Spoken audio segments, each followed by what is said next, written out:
Good morning or good afternoon, depending when you get this. I just wanted to quickly hop on. I've been wanting to do this for a while. And initially, when I started my channel, I had 9 meditations on English spirituality that I wanted to do, different various facets of English spirituality, including the root of English spirituality, the true saint of England.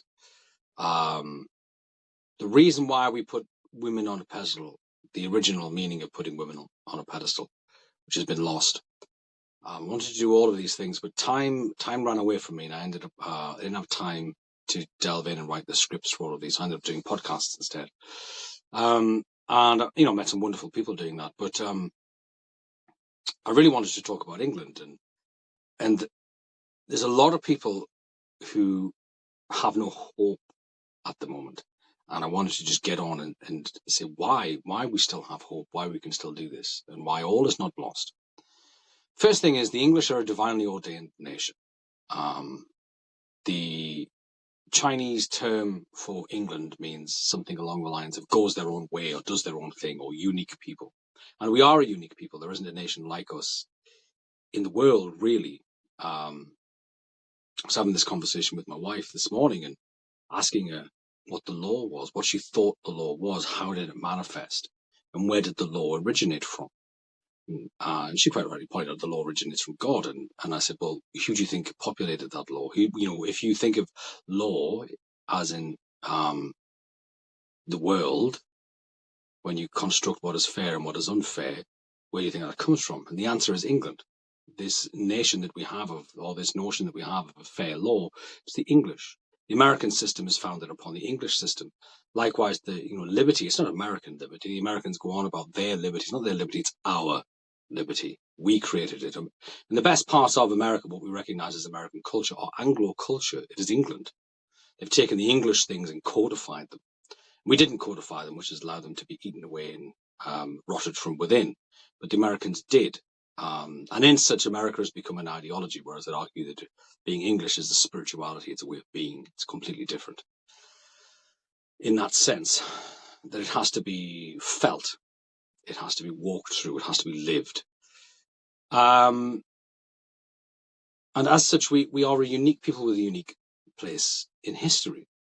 If you go all the way back, Alfred took his laws from divine inspiration. They weren't like the French system, which was academic and essentially pulled from socialist values, or what became known as socialist values. The English system was different. It was pulled from divine inspiration, and we really ran like that up until the 1960s. 1966, in my opinion, was a ruinous year for the English culture. And you can see that throughout that, everything within English culture was tightly wed to divinity. Now, that doesn't mean that we were puritanical, because we weren't puritanical. We weren't like the puritanical Americans. We lived our lives. We lived our lives freely. We enjoyed our wine, our women, and our song. And we did it within the confines of as much of a Christian network frame as we could. But yes, we enjoyed life. We lived life. Merry England, as it was known. And really, because of that deep faith, we had greatness bestowed upon us. Now, greatness isn't something that you take, and greatness isn't necessarily something that you achieve. Greatness is something that is bestowed upon you because you have proven worthy. Now, where is greatness bestowed from? Well, it's the same as the relationship between authoritarian and dictator. An authoritarian is granted authority from somewhere. A dictator has no authority granted to him, but takes it anyway. Now, where is the authority granted from? Well, the root of the meaning of the word is authority granted from God. It is authority granted from the Deus or Zeus. Dictatorship is godless. Tyranny is godless, essentially. And as we are now ruled by an atheist and a cabinet full of atheists, we will see dictatorship rear its head. And this is something my wife enlightened to this morning when we talked about greatness. And I'd said, where is greatness bestowed from? She said, well, what do you mean? I said, well, who grants greatness? And she went, God. I said, yes, And she turned around. Now, my wife's not a particularly deeply religious or spiritual person. And she turned around and said, well, perhaps that's why we've lost our country then, because we've lost our connection to God. And I think that's very, very true. Now, I've spoke about this a lot. And I want to tie this into a concept that I call the king spirit. Inside the Englishman, and by Englishman, I mean women as well, but I'll use just the singular term Englishman. There's something that I call the king spirit. It is what I classify as part of the English sovereignty, which I think is one of the most advanced forms of being that you can have within a community of peoples. This king spirit, when activated, will activate that sovereignty that enacts a certain amount of pride within you. People would say it's self-love. Self-love is not the right word; it's too new agey, but it activates a certain degree of character in you that will not allow you to stoop below a certain level, because you are an Englishman. You're different. You're a king. And when that king spirit is activated, it spreads. It has an energetic impulse that goes out without you. And this is the manifestation of the kingdom within, realizing the kingdom within, and actualizing the kingdom within, actualizes and realizes the kingdom without. This is puts forth the world around you. Okay. And this ties into the role of the English. Now, Blake hit this succinctly on the head in Jerusalem, when he talked about, I shall not rest until Jerusalem is present in this green and pleasant land, or Jerusalem is born in this green and pleasant land. I forget the exact word. And in that, he's telling you that the role of the English is to order and put right the world. Right? This was the role of the English. And we haven't finished. It was ended early, and there's historical documents that prove it was deliberately ended early by the communists. And this king spirit, when you do it, you will order the world around you. Now, when we do this as a nation, we activate this spiritual mechanism.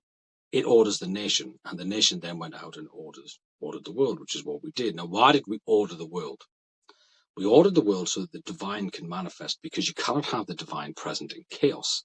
This is one of the reasons we see the world's leaders putting the world into chaos, because intrinsically within the doctrine of communism, Marx understood this. Marx himself was a deeply spiritual man, just not for the same spiritual purposes and aims that we are. He was a devilish man who wrote frequently about worshipping his devilish deities. So it is a spiritual war, and we're up against a very deep spiritual doctrine. And unless we activate this spiritual doctrine, the greatness will not be long-lived. And I think we can contrast that with America. The biggest difference between England and America is that their victory is rooted in faith. And it's rooted in belief in the divine. Now, I'm not one that subscribes to the school that you have to become a convert. You have to go to this church. You have to go to that church. I think that's incredibly helpful. I think the community spirit is incredibly helpful. But I'll posit you this. If there was a flood tomorrow, and the Vatican was washed away, and every church was washed away, and every book was washed away, and everything was all gone except you and a pile of food on an island that would last you for the rest of your days, could you still praise God? Could you still worship? Could you still pray? Could you still connect to a divine spiritual origin? The answer is yes, of course you could. And I think whichever way it makes you feel comfortable, I think connecting to that divine origin is essential. And I think you need to just search within and begin that journey of just saying, okay, let's just give this a shot. Because that's all it takes. You just have to say, let's give this a shot. Now, from that, activates something within you, which is connect you to the root of the English culture and the root of the English people, which has always been spiritual. Even before Christ, the English altered Christianity. Our version of Christianity is different to that on the continent. We practiced it differently. We had a more balanced relationship between men and women, because we did when we were Germanics. We had a greater degree of temperance because we did when we were Germanics. All of these things kind of altered English, or helped to form English Christianity, as well as an influx from the Celtic root as well. Celtic Christianity was quite a magnificent mystical thing. You just have to look at the the monks, Cuthbert Bede, Oswald from Jarrow, to sort of see that. So in that sense, the root of the English is quite mighty, and our purpose for being here is quite mighty and is unfinished. We have to remember that we are Englishmen. You look at something like Rorke's Drift. Now, those men were enormously outnumbered, but they didn't buckle. Now, they didn't have 55 million countrymen to fall back on. They had nothing. They were nowhere. They were completely surrounded and enormously outnumbered, and they just dug in because they are British. Now, we've been told for over half a century that we are rubbish, that our culture is rubbish, that our food is rubbish. Our music, maybe not. The whole world has laughed at England, and I guarantee the same money you're seeing flowing from USA to legacy media outlets, you would find behind these campaigns to rubbish the English. But as we're finding out, the most glorious civilization of the last 1500 years has been the English, without doubt. No other nation has come close to achieving what we have, particularly in the West. I would argue China is maybe our equal, ancient China. But in the West, certainly nobody has come close, and every other nation up to now has played a supporting role, whether it was France or Spain or Germany or Holland or Portugal, whoever it was, they have played a supporting role. There was a map put out the other day, and I think the map was originally intended to kind of disparage the British, and it just showed all of the countries in the world that the British have invaded. There was only 22 we haven't. And, to a lot of the race baiters, they were like, oh, look, to all the British lads, we all just went, yeah, that's pretty awesome. And it is pretty awesome. And look, lads, there's 22 countries left, so don't rest on your laurels. We still have 22 to go, right? So you can see by that nobody did what we did. Nobody abolished slavery for their own people. Nobody then took in peoples from other countries and abolished slavery for them too, including Scotland. Nobody then went out at absolute astronomical expense and abolished slavery in other countries, and then went into those countries to make sure that they actually stopped the slavery. Nobody did this. Now, we did this for three things. We did it for God, king, and country. And that is the order with which we have to order ourselves. You look at culture-wise, we've been told our culture is terrible. But as we're now seeing firsthand, the English do have a superior culture. And I'm not racist. I'm not a white supremacist. I would argue I'm a cultural supremacist. I think my culture is superior. And that's not to say that other cultures have not been superior in the past, but they are not now, and they haven't been within living memory. But our culture was actually highly, highly refined and systematized and efficient. And I would say the only competition that we had was probably High German, which was completely wiped out after the Second World War, pretty much. So yes, I would say that our culture was superior, but we've been told it wasn't. We've been told we're weak. Was that an actual fact? When you go and you talk to people who served with us in the British forces, in the American side in the recent wars, they'll all tell you they were so grateful when they had to go side by side with the British, because we were tough as nails, and we are tough as nails. And I'll tell you why we're as tough as nails, because we've had 1,000 years of continual war. And before that, we fought the Vikings. And then before that, we fought the Celts. And then before that, we fought the Romans. Our people have fought continually for millennia. And that breeds in you a certain type of spiritual, mental toughness that other peoples just don't have. There was a video the other day of a guy on the Polish border taunting the Polish, telling him he was going to rape his wife and rape his daughter and make him watch. So the Polish soldier shot him in the leg, and immediately he's on the ground whining, oh, I'm sorry, Mr. Soldier, I'm so sorry. The British guy wouldn't have done that. The British guy would have lay on the ground and just went, come here and do that, son, I'll tear your face off. It's a completely different mentality. So we've been acquiesced, and we've not acquiesced, we've been pushed down and pushed down and pushed down for so long that we've believed this garbage, when actually it's just not true. Because nobody has come in and conquered this country. Nobody's beaten us in a war. Nobody's defeated us. Nobody's done any of these things. They've been handed the keys and allowed in, but they haven't earned it. So it's a false victory, and they're constantly frightened of being found out for their false victory. So it has to be covered up. It has to be hidden. It has to constantly be hidden with a narrative all the time, because it's paper thin. And they know that if the English move against them, they are finished, absolutely finished. Now, what will happen in the next several years is mass deportations. It's a historical inevitability. There's no way the English will tolerate this for another 3 or 4 years. I believe there will be a mass forcing of Labour out of government. I think the people will march on Parliament. We did it in 1979. That's how Thatcher got in. I think we'll do the same again. I think we will force them out. I think the international pressure from the United States will be more than they'll be able to handle. I don't think Keir Starmer's going to last the year. And when he goes, what's West Street going to do? He's a histrionic, narcissistic male. There's no way he's going to withstand that pressure. And you couldn't have Lamy or Rayner or Cooper, who's as corrupt as hell. You couldn't have any of them in because they'll just collapse. So I can't see Labour lasting at all, and the people will push them out. When that happens, then the whole situation will change. Look, we cut the benefits, millions of people will leave because they're here solely for the money and they don't have the mental toughness. You reinvigorate your culture. You actually take that pride and you reinvigorate your culture, and people will leave because they'll find it uncomfortable all of a sudden because they don't have the mental toughness. It just isn't there. They will kick out the Hamas supporters. There's millions. We need about 1.2 million. They'll be gone. They'll be gone, right? We don't have to worry about that. They will go.